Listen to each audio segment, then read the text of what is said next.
给你3秒钟时间思考一下这个场景该如何设计音效。足球更衣室，男人低头，你会联想到什么呢？上场前的等待，内心独白，还是被教练训话？欢迎来到今天的每日一镜，这期呢依然是超长干货，可以先点赞收藏。我把 Blank Davis 这条短片呢重新剪辑，还有音效设计了一下，我们先看一遍。But you have to learn to play football with courage.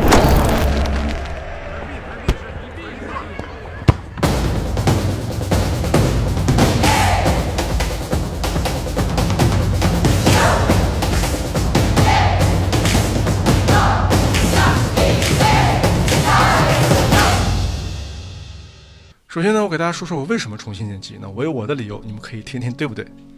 好，大家可以看到前面这几段呢，我给它都切断了。原片呢，这个人拿着球啊，一个侧面的一个中景镜头，然后直接就到了胶片快闪的这么一个过渡素材，然后又切到他的正面中景啊，这么一个构图啊，眼神没有露出来，只露出了下巴、嘴唇还有鼻子，然后一到了户外，然后又到室内。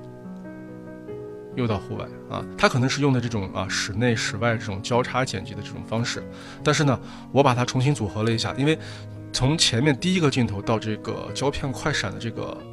地方呢，我觉得时间有点太短了，我们可以把它稍微加长一点。那我重新剪辑以后呢，是把前面这个人拿着足球的镜头和后面他不同角度的这么2个镜头把它放到一块了，然后再出现了胶片模拟的这个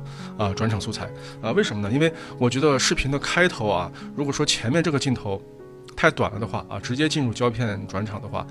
它的这个冲击力和代入感、临场感都不够。所以说呢，既然这2个镜头是有关系的，那我就直接就把它和它就一起挪到了前面就形成了前面刚才我给大家看到的这样一个镜头组，然后再出现一个过渡素材到了其他的球员的这个镜头，然后到后面呢，大家可以看到就是它的原片是其他球员的一个镜头展示一会儿室外，一会儿室内，一会儿室外，一会儿室内，然后到这个人射门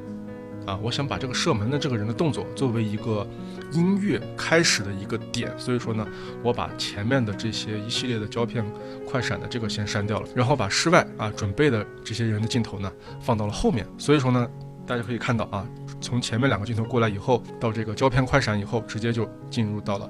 守门员的这个镜头，然后他一扔刚好就来了一个动作匹配转场到他户外了。户外了以后呢，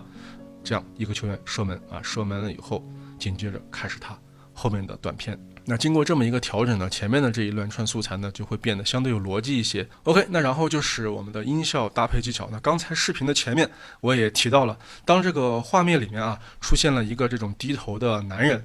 又在视频的开头，那么我们的这个音效设计思路脑海里面我们就可以大胆的想象一下，我们可以把这个想象音效还有环境音效把它搭配好，那么开头它就会有这种代入感和临场感。好，我们马上看一下。首先是环境音我用了一个足球场上正常的那种环境声音作为铺底。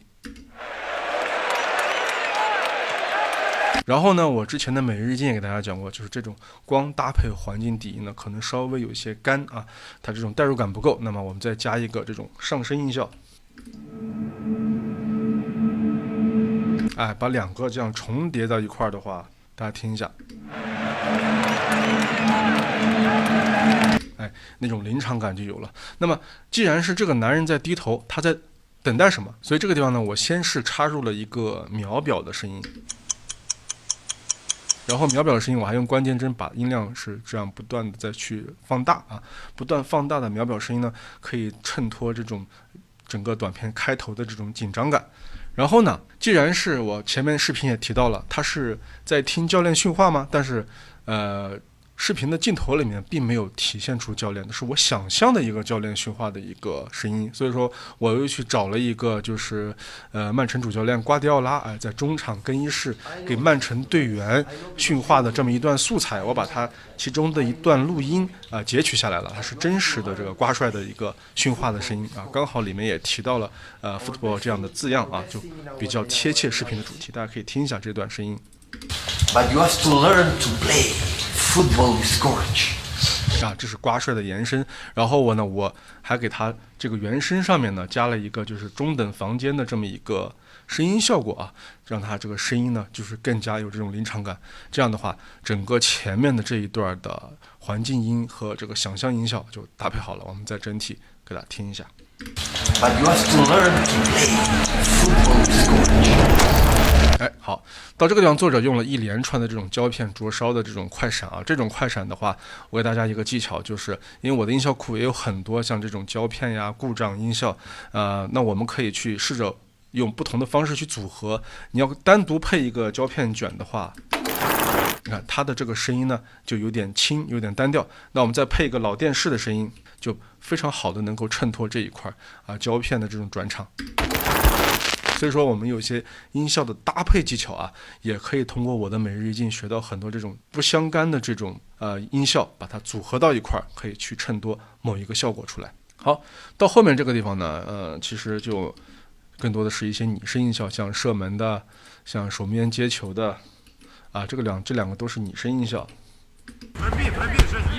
包括这个地方射门，哎。那射完门以后，马上音乐就起了。那音乐方面呢，我搭配了一首节奏比较强的这种古典音乐，而且我对音乐大家可以看到啊，做了一个剪辑啊。我思路呢，就是我想让它结尾处和视频的末尾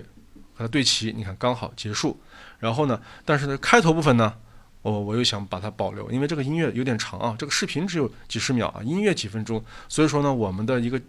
思路技巧就是找音乐的波分处啊，把它剪断对齐，找一个合适的点，在波峰的地方啊，我也找了一个开头末尾的地方，我找了个波峰，然后把后面结尾处的音乐啊也找了个波峰，把它两对齐啊，大家可以听一下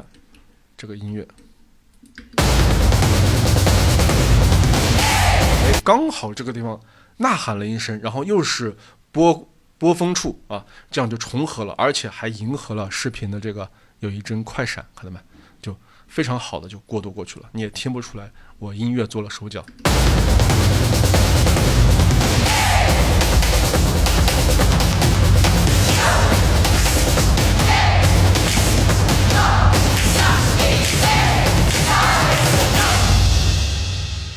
刚好音乐结束，短片也结束，这是非常完美的。所以说，我们既要把音效的搭配技巧学好，然后音乐有时候也会有一些这样的技巧，去把它剪断重组，然后让它能够更贴合短片的时长，好吧？这就是今天每日一镜的整个的一个全部的内容。如果大家想要学习更多的音效技巧的话，可以购买我的音效库，那里面很多种类都已经中文命名好了啊，大家拿来以后自己去练习，无论是自己的生活 vlog 还是商业短片呢，都可以试着去这样去搭配组合音效啊，慢慢的你的音效水平就会逐步提高。OK， 我们下期见。